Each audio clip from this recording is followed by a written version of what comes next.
Nagpapatuloy pa rin ang bakbakan sa pagitan ng puwersa ng Israel at ng grupong Hezbollah sa Lebanon. Naglunsad ng explosive drones at air missiles ng Hezbollah sa border ng Israel at Israeli forces, habang nagpakawala ng airstrikes ang Israeli forces sa southern Lebanon.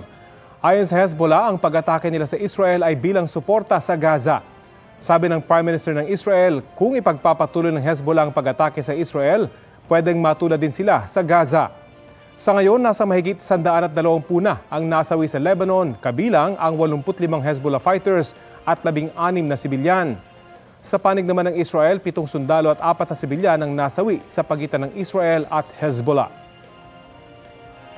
Kapuso, alamin ang maiinit na balita. Bisitahin at mag-subscribe sa GMA Integrated News sa YouTube. Sa mga kapuso abroad, samahan nyo kami sa GMA Pinoy TV at sa www.gmanews.tv.